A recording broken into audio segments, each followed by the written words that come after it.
উদ্দেশ্য দিয়ে, তাই না?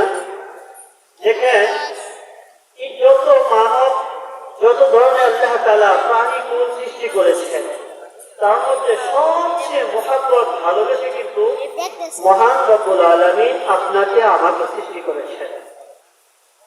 আল্লাহ তাআলা পুরো কায়নাতকে কুল ফায়াকুলের মাধ্যমে সৃষ্টি করেছেন, কিন্তু কেবলমাত্র শুধুমাত্র মানব জাতিকে মহান রব্বুল আলামিন খলাকতু বিয়াদাইয়া নিজের কুদরতি হাত দ্বারা সৃষ্টি করেছেন। সুবহানাল্লাহ। শুধু এতটুকু নয়, মহান রব্বুল আলামিন আমাকে আপনাকে সবচেয়ে উত্তম অবয়ব দিয়ে, সবচেয়ে উত্তম দায়ী দিয়ে, সবচেয়ে উত্তম কাঠামো দিয়ে আল্লাহ তাআলা সৃষ্টি করেছেন। এই মর্মে মহান রব্বুল আলামিন বলতেছেন, ওয়ালাকাদ খালাকনাল ইনসানা ফি আহসানি তাকওয়িম, যে আমি মানব জাতিকে সবচেয়ে উত্তম অবয়ব দিয়ে সৃষ্টি করেছি। সুবহানাল্লাহ। শুধু এটুকু নয়, মহান রব্বুল আলামিন সূরা বনী ইসরাঈলে বলতেছেন, ওয়ালাকাদ কাররামনা বানি আদম, আমি মানব জাতিকে সবচেয়ে সম্মানিত করে বানিয়েছি। সুবহানাল্লাহ।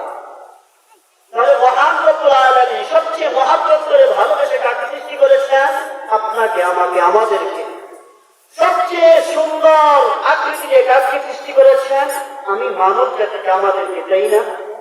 সবচেয়ে সম্মানিত করে কাদেরকে বানিয়েছেন? এই আমি আপনি মানব জাতি। এখন প্রশ্ন বাবারা, কেন সৃষ্টি করলেন? আমি আপনি যদি একটা কাজ করি তাহলে অবশ্যই একটা অন্তর্নিহিত থাকে, একটা কারণ থাকে। যদি কারণ না থাকে তাহলে কি বলবে? পাগল হয়ে গেছে। তো মহান রব্বুল আলামিন আমাকে আপনাকে যে সৃষ্টি করলেন, এর কারণটা কি? এই মর্মে মহান রব্বুল আলামিন সূরাতুল যারিয়ার 57 নম্বর আয়াতে বলেছেন, ওয়ামা খালাকতুল জিন্না ওয়াল ইনসা ইল্লা লিয়াবুদুন। যে মহান রব্বুল আলামিন আমাকে আপনাকে দুনিয়াতে প্রেরণ করেছেন, পাঠিয়েছেন কেবলমাত্র শুধুমাত্র আল্লাহর ইবাদতের জন্য। ও পর্যায়ে মা বোন আমার উপস্থিত বাবারা, ভাইয়েরা, তাহলে এতক্ষণ আলোচনার দ্বারা বুঝতে পারলাম যে মহান রব্বুল আলামিন আমাকে আপনাকে দুনিয়াতে প্রেরণ করেছেন, পাঠিয়েছেন কেন? কেবলমাত্র শুধুমাত্র আল্লাহর ইবাদতের জন্য। এইখান থেকে খেয়াল রাখতে হবে, আমার আপনার হায়াত কিন্তু বেশি দিন না। এই উম্মতে মুহাম্মদের গড় হায়াত 60 থেকে 62 বছর বয়স। হয়তো কারো 50 বছর, কারো 30, কারো 40, কারো 60 বছর হয়ে গিয়েছে। আবার অনেকে 80 বাবারা এখান থেকে আমার পর্দালে মা বোনেরাও 60 বছর পার হয়ে গিয়েছে। তাহলে দুনিয়াতে আল্লাহ তাআলা যতদিন আমাকে আপনাকে হায়াত দিয়েছেন কেবলমাত্র শুধুমাত্র আল্লাহর ইবাদতের জন্য। আর মরণ যখন চলে আসবে তখন এরপর থেকে আর কোন ইবাদত কাজে আসবে না। আর একটি কথা মনে রাখতে হবে যে আমি আপনার দুনিয়াতে যেরকম এসেছি, এই আশাটা যেরকম ভাবে বাস্তব, এবং আরো একটি কাজ রয়েছে আমার আপনার সম্মুখে, সেটাও বাস্তব, সেটি হলো মরণ। ঠিক না? চিরন্ত সত্য মরণ। এই মরণ যেরকম ভাবে চিরন্ত সত্য, এই মরণের ব্যাপারে, যেই ব্যাপারে আমার আপনার বেশি গুরুত্ব থাকা দরকার ছিল, এই ব্যাপারে চিন্তা চেতনা থাকা দরকার ছিল, কিন্তু আমরা এই ব্যাপারেই বেশি অউদাসীন। আমার আপনার মরণ আসবে এই কথা আমি আপনার চিন্তাই করি না। ঠিক না? আমার আপনার আমল দ্বারা, ও মা বলে আমার বাবারা, ভাইয়েরা, আমার আপনার চলাফেরা দ্বারা এটা বোঝা যায় না যে আমি মরণ পথের প্রতি, আমার গন্তব্য কবরস্থান আসবে, আমি পরকা আল্লাহর দরবারে হাজির হতে হবে। আমার আপনার চলাফেরার দ্বারা, উঠা বসার দ্বারা, কথাবার্তার দ্বারা এটা বোঝা যায় না। অথচ মহান রব্বুল আলামিন বলতেছেন, কুল্লু নাফসিন যায়িকাতুল মাউত, প্রত্যেকটা প্রাণীর মৃত্যু হবে। ও মা বোন, আপনারও মৃত্যু হবে, আমার বাবারা, ভাইয়েরা, আপনাদেরও কিন্তু মৃত্যু আসবেই। একটু মরণের কথা স্মরণ রাখেন। মরণের কথা যদি স্মরণ রাখেন তাহলেই কিন্তু এই দুনিয়াতে ইবাদত করাটা সহজ হয়ে যাবে। ইবাদত করাটা আপনার জন্য সহজ হয়ে যাবে, একেবারেই সহজ হয়ে যাবে। কারণটা কি? দেখেন, আমি আপনাদেরকে বলি, মা আয়েশা রাদিয়াল্লাহু তাআলা একদিন আল্লাহর রাসূলকে জিজ্ঞেস করতেছেন, মুসনাদ আহমদের হাদিস,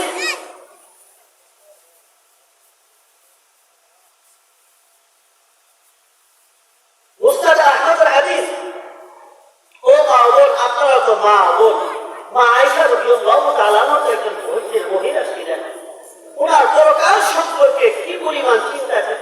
আর আপনারা কোথায় আছেন, কোন জগৎ আছে একটু চিন্তা করেন। মা এসে বলতেছেন, ইয়া রাসূলুল্লাহ ইয়া হাবিবাল্লাহ, হাল ইয়াকুনু মা শুহাদা ইয়াউমাল কিয়ামাত আহাদুন গায়রুহু? কাল কিয়ামত দিবসে দুনিয়াতে যারা শাহাদাত বরণ করবে, আল্লাহর দ্বীনকে আল্লাহর জমিনে প্রতিষ্ঠিত করার জন্য নিজের জানকে আল্লাহর রাস্তায় পেশ করবে, নজরানা দিবে, এদেরকে বলা হয় শহীদ। কাল কিয়ামত দিনে তাদের অধিক মর্যাদা হইবে। আয় আল্লাহর রাসূল, তাদের কাতারে এমন কোন মানুষ আছে যারা দুনিয়াতে শহীদ হতে পারে নাই, দুনিয়াতে তারা যুদ্ধের ময়দানে যেতে পারে নাই, শাহাদাতের মর্যাদা, শাহাদাতের সোহাগ তারা পান করতে পারে নাই? এখন এমন কেউ আছে কি যে তাদের সাথে তাদের কাতারে এইরকম লোকদের একত্রিত করা হবে এবং তাদের হাসন নাসন হবে? তখন আল্লাহ রাসূল বললেন, না, মান যাকারাল মাউত ইশরিনা মাররা, যেই ব্যক্তি, যে আল্লাহর যে আল্লাহর নারী, যে ভাই, যে বোন, যে মা, যে বোন দৈনিক কমপক্ষে 20 বার অথবা 25 বার মরণের কথা স্মরণ করবে, বাস্তব অর্থেই সে মরণের কথা স্মরণ করবে, তাহলে তাকে আল্লাহ তাআলা কাল কিয়ামতের দিন ওই শহীদদের সাথে হাসর নাসর করাবেন। সুবহানাল্লাহ। কারণটা কি? যদি মরণের কথা কেউ স্মরণ করে, এই চিন্তা যদি করে আজকে রাত এসেছে, কালকে সকালে সূর্য হয়তো আমি নাও দেখতে পারি, তাহলে বলেন এই আল্লাহর বান্দা বান্দি কখনো গুনাহ করতে পারে না? কিন্তু মরণের কথা স্মরণে না, মরণ আসবে। এই মরণই আল্লাহ বলতেছেন, কুল্লু নাফসিন যায়িকাতুল মাউত ওয়া ইন্নামা তুওয়াফাউনা উজুরাকুম ইয়াওমাল কিয়ামাহ ওয়া মা আমার বাবারা ভাইরা, আমি আপনি এই যে দুনিয়ার হায়াতে জিন্দেগি 40 বছর, 50, 60, 70 বছর হায়াতে জিন্দেগি যে পাইলাম, এর ভিতরে যে আমলটা করলাম, যদি আমি ভালো আমল করে থাকি তাহলে ফলাফল আল্লাহ তাআলা পূর্ণাঙ্গ দিবেন, ভালো ফলাফল দিবেন। আর আমি আপনি যদি বড় আমল করি, দুনিয়াতে নামাজ পড়ি না, বেপরদায় চলি, বেহায়া অবস্থায় চলি, আমরা নিজেদের পরিবার পরিজনকে বেপরদায় রাখি, তাহলে কিয়ামত দিবসে কিন্তু এর প্রতিদান দেওয়া হবে। সেটা কি? ভালো নয়, বরং ভয়ানক প্রতিদান আমার আপনার জন্য অপেক্ষা করছে। وإنما توفون أجوركم يوم القيامة فمن زحزح عن النار وأدخل الجنة। ও বাবা, আজকে আমরা মনে করি যারা 12 বছর 15 বছর মেয়েরা আছে, আমার যদি স্বর্ণের গলার হার হয়, হাত পায়ে স্বর্ণ দিতে পারি, তাহলে আমি সাকসেস, আমি পূর্ণাঙ্গ হয়ে গেলাম। আবার আরেকটু বয়স হওয়ার পরে আমার জীবন সঙ্গী যদি ভালো হয়, তাহলে মনে হয় আমি পূর্ণাঙ্গ হয়ে গেলাম। সন্তানের দেওয়ার পরে ছেলে হয়েছে, মেয়ে হলেই মনে হয় পূর্ণাঙ্গ হয়ে গেলাম। নিজেকে সাকসেস মনে করি, আসলে না। মহান রব্বুল আলামিন বলতেছেন, যেই ব্যক্তি জাহান্নাম থেকে বাঁচতে পারলো এবং জান্নাতে তাকে প্রবেশ করানো হইল, সেই ব্যক্তি হইল কামাল, আর সেই ব্যক্তি হলো চূড়ান্ত সফলকামী। ও মা বোনেরা, চূড়ান্ত সফলতা কোথায়? যদি আপনারা জাহান্নাম থেকে বাঁচতে পারেন, জান্নাতে আপনাদেরকে প্রবেশ করানো হয়, তাহলে চূড়ান্ত সফলতা পেয়ে গেলেন। মা বোনেরা, ক্ষেত্রে মাত্র সমান। আপনি যদি জাহান্নাম থেকে বাঁচতে চান, জান্নাতে যেতে চান, চূড়ান্ত সফলতা অর্জন করতে চান, তাহলে অবশ্যই আপনার এই দুনিয়াতে থাকা অবস্থায় কিছু আমল করতে হবে। আপনাদের বেশি আমল দেয়নি আল্লাহ রাসূল, কারণ আপনাদেরকে আপনাদের কর্তৃত্বশীল বানান নাই, সমাজের দায়িত্ব দেয় নাই, এই জন্য আপনাদের আমলও কম দিয়েছে। আপনারা যদি জাহান্নাম থেকে বাঁচতে চান, তাহলে মহান রব্বুল আলামিন সূরাতুল মুমতাহিনের 12 নম্বর আয়াতে বলতেছেন কয়েকটা আমলের কথা, এই কাজগুলো আপনাদেরকে বর্জন করতে হবে। আয়াতের ভিতর 6টা কাজের কথা আল্লাহ তাআলা বলতেছেন যে তারা যদি 6টা কাজ থেকে বিরত থাকে, আপনি তাদের যদি ইস্তিগফার করুন, তওবা করুন, আল্লাহ ক্ষমা করে দিবে। তাহলে বুঝা যায়, ও মা বোনেরা, আপনারা যদি 6টা কাজ থেকে বিরত থাকেন, তাহলে মহান রব্বুল আলামিন আপনাদেরকে জাহান্নাম থেকে মুক্তি দিবে। 6টা কাজ আল্লাহ তাআলা বলতেছেন, ইয়া আইয়ুহান নাবিয়্যু ইযা জাআকাল মুমিনাত ইবাই'নাকা আলা আল্লা ইউশরিকনা বিল্লাহি শাইআ। হে নবী, আপনার নিকট মুমিনাত মহিলারা আসবে, তাদেরকে আপনি কিছু অঙ্গীকার নিন তাদের থেকে কিছু বায়াত গ্রহণ করার, তারা যেন এই কাজ না করে। যেমন মা বোনেরা আজকে আসছেন এই মাদ্রাসায়, মহিলা মাদ্রাসা আছেন, অবস্থান করতেছেন, নসিহত শুনতেছেন, এরকম ভাবে মা বোনেরা ওই আল্লাহ রসুলের জামানায় আল্লাহ রসুলের কাছে আসতেন, আইসা অনেক ধরনের কিছু জিজ্ঞেস করতেন, ঈমান আমল শিখতেন। আল্লাহ তাআলা আল্লাহ রসুলকে আজ থেকে জানিয়ে দিলেন, আপনার নিকটে মুবারক মহিলারা আসবে, তাদের থেকে 6টি বিষয় ওয়াদা দিন, তারা যদি এই 6টি কাজ না করে, ও মা বোন, এক নম্বর হলো আল্লাহ ইউশরিকনা বিল্লাহি শাইআ, তারা যেন আল্লাহর সাথে কাউকে অংশীদার সাব্যস্ত না করে। মা বোনেরা, আল্লাহর সাথে কাউকে অংশীদার সাব্যস্ত করা যাবে না, সত্তাগতভাবেও নয়, গুণগতভাবেও নয়। সত্তাগতভাবে মানে আমি যদি বলি আল্লাহ 2 জন 3 জন, নাউযুবিল্লাহ, এটা হলো সত্তাগতভাবে শিরক। আর গুণগত শিরক করা যাবে না, আল্লাহর সাথে অংশীদার সাব্যস্ত করা যাবে না, এই কথা বলা যাবে না যেমন ভাবে আল্লাহর সন্তান দেয় আমার পীর সাহেব সন্তান দিতে পারে, নাউযুবিল্লাহ। পীর সাহেবের দরবারে গেলে আমার কোনো সমস্যা আছে সমাধান হয়ে যাবে, এই চিন্তা ভাবনা মা বোনেরা যদি করেন, তাহলে আল্লাহর সাথে আপনারা গুণগত অংশীদার সাব্যস্ত করবেন। আল্লাহ তাআলা নিষেধ করেছেন এই কাজ করা যাবে না, আল্লাহর সাথে কাউকে অংশীদার সাব্যস্ত করা যাবে না। 2 নম্বর হলো মা বোনেরা, মুহাম্মদ সাল্লাল্লাহু আলাইহি আল্লাহ রাসূলকে বলতেছেন যে 2 নম্বর ওয়াদা তাদের থেকে নিন, আলা আল্লাহ ইউশরিকা বিল্লাহি শাইআন ওয়া লা ইয়াসরিকনা, তারা যেন চুরি না করে। ও মা বোনেরা, আপনাদের দ্বিতীয় আমল হলো যিনি করতে পারবেন না, বর্জনীয় আমল 2 নম্বর হলো চুরি করা যাবে না। এখন পৃথিবীর ভিতরে যত বড় বড় ক্রাইম হচ্ছে, তার মধ্যে থেকে দেখবেন এখানে মাস্টার মাইন্ড থেকে কিন্তু নারী। বলেন, আমরা তো পৃথিবীর বড় বড় ক্রাইমের সাথে লিপ্ত নই, আমরা তো ঘর বাড়িতেই থাকি, আমরা আবার চুরি করি কিভাবে? না, আপনারা চুরি করেন। যখন আমার বাবা, আমার ভাই অফিস থেকে আদালত থেকে এসে সারাদিন কাজ করে যখন নাকি পাঞ্জাবি শার্টটা রেখে দেয়, তখন ঘুমিয়ে পড়ে আপনি তো ওখান থেকে প্রতিদিন 30 টাকা 50 টাকা 100 টাকা মেরে দিন, আপনার প্রয়োজন নিয়ে যান, আপনি অনুমতি নেন না। এই আপনার স্বামীর পকেট থেকে যদি আপনি অনুমতি ছাড়া টাকা দেন, তাহলে আপনিও চুরি করলেন, এই চুরের মধ্যে আপনি সামিল হয়ে গেলেন। চুরি এতটুকু নয়, আমাদেরা যখন আপনারা আপনার বাপের বাড়িতে যান, অনেক জিনিসপত্র এমন আছে স্বামীর কাছেও বলেন না, শাশুড়ির কাছেও বলেন না, নিয়ে দেখতেছেন যা ব্যাগে করুন। শাশুড়ি জিজ্ঞেস করে কি এগুলো কাপড় চুপড়, বাচ্চার কাপড় চুপড়, অথচ এইখানে ভালো ভালো জিনিস আপনি নিয়ে গিয়েছেন। আপনার স্বামীকেও বলেন নাই, আপনার শাশুড়িকে বলেন নাই, কারো থেকে অনুমতি নেন নাই, তাহলে মনে রাখবেন আপনিও এই চুরে সামিল হয়ে গেলেন। না, এইগুলো করা যাবে না। আল্লাহ তাআলা বলতেছেন ওয়ালা ইয়াসরিকনা, তারা যেন চুরি না করে। 3 নম্বর হইল ওয়ালা ইয়াজনিন, তারা যেন জিনায় লিপ্ত না হয়।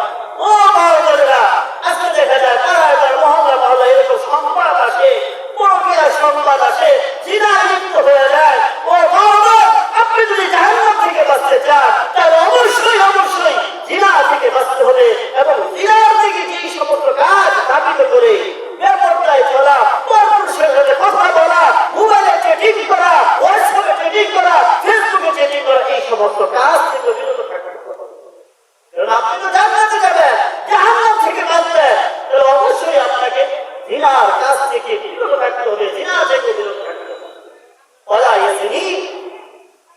4 নম্বর হলো ওয়ালা ইয়াকুতুল্লা আওলাদাহুন্না, এভাবে তাদের থেকে ওয়াদা নিন এই মহিলারা যেন নিজেদের সন্তানদেরকে হত্যা না করে। বলতে পারেন মায়ের আমার সন্তানকে হত্যা করে, কি বলবেন? এই কয়েকদিন আগের ঘটনা টঙ্গীতে নিজের সন্তানকে নিজে গলা টিপে মেরে ফেলেছে। জিজ্ঞেস করে কেন আছো? তাকে নিয়ে যদি আমি চলি, তাহলে আমি স্বাভাবিকভাবে চলতে পারি না, আমার চলতে কষ্ট হয়। আলহামদুলিল্লাহ। ও বাবা, এখন কেন মানুষ বলতে পারেন আমরা তো নিজের সন্তানকে কোনোদিন গলা টিপে মারি না, তাহলে আমরা যে এই কাজ করি না। না, অনেক মা বোন আছেন যে আল্লাহ আপনি সন্তান দিতে চান না, কিন্তু মুহাম্মদ সাল্লাল্লাহু আলাইহি ওয়াসাল্লাম আপনার পেটে সন্তান দিয়ে দিয়েছে, যে কোনো কারণে আপনার ঘরে সন্তান চলে আসলে তারপর আপনি ওষুধ সেবন করে তাকে নষ্ট করে ফেলেন। আছে বাবার বলবেন এই কাজ হয়, আপনারা জানেন না এরকম অনেক ঘটনা আছে। এখন তাদের সময় নাই, লেখাপড়া করতেছে, হয়তো অথবা এই স্বামীর কাছে সে থাকতে চায় না, এই জন্য নিজের গর্ভে যে সন্তান আসছে এটা জানাই না কাউকে, সে ওষুধ সেবন করে নিজের সন্তানকে নষ্ট করে ফেলে, এটাও সন্তান হত্যার নামান্তর। ও বাবারা, জাহান্নাম থেকে যদি বাঁচতে চান তাহলে এমন কোনো কাজ করা যাবে না। ওরা ইয়াকুতুল্লাহ ওয়া ইয়াকুতুল্লাহ, নিজের সন্তানকে হত্যা করা যাবে না। আল্লাহ দিয়েছে রিজিকের মালিক আল্লাহ, আল্লাহই পালবেন, আল্লাহই পালবেন। ও বাবারা খেয়াল করেন, যখন দেশ স্বাধীন হইল মানুষ ছিল কত দাম? 7 কোটি 7.5 কোটি, এখন 18 থেকে 20 কোটি হয়েছে। ও বাবারা, দেশ যখন স্বাধীন হয়েছে অনেক মানুষ না খেয়ে ছিলেন, এখন কি না খেয়ে থাকে কেউ? না, খাবারের কারণে খুব মানুষ মারা যায়, খাবার কমের কারণে মানুষ মারা যায় না, বেশি খেয়ে মানুষ মারা যায়। আর আল্লাহ যদি সন্তান দিয়ে দিবা তাহলে এটাকে অ্যাকসেপ্ট করবেন, গ্রহণ করবেন, এটাকে কখনোই নষ্ট করবেন না যদি আপনি জাহান্নাম থেকে বাঁচতে চান। 5 নম্বর আমল হলো ওয়ালা ইয়াতিনা বিবুহতানিন ইয়াফতারিনাহু বাইনা আইদিহিন্না ওয়া আরজুলিহিন্না। সংক্ষেপে করে বলছি যে সন্তান সন্তান আপনার ঘরে আসছে, এই সন্তান বাস্তবে আপনার স্বামী না, অন্য কারোর সাথে পরকিয়া করেছে বা অন্য স্বামী ছিল, আপনি এখন যে স্বামী আছে তার কথা বলে চালিয়ে দিলেন, এটাও করা যাবে না, এটাও নিষেধ করে দিয়েছে। এগুলো হয় বিশেষ করে পরকিয়ার কারণে। ও বাবা, পরকিয়া বাদ দেন, নিজের স্বামীকে জান্নাতে যাওয়ার মাধ্যম মনে করুন, সম্মানিত পুরুষ মনে করুন, এখানে আপনি শান্তি খুঁজুন, দুনিয়াতেও শান্তি পেয়ে যাবেন, পরকালেও শান্তি পেয়ে যাবেন। আর এই ব্যক্তি নিজের ঘরের মানুষের মাঝে শান্তি খুঁজে না, দেবতার কাছে শান্তি খুঁজতে চায়, বাহিরে মানুষের কাছে শান্তি খুঁজতে চায়, মনে রাখবে সে দুনিয়াতেও কোনোদিন শান্তি পায় না, পরকালেও শান্তি পায় না। আল্লাহ আবার আমাদেরকে বুঝার তৌফিক দান করুন।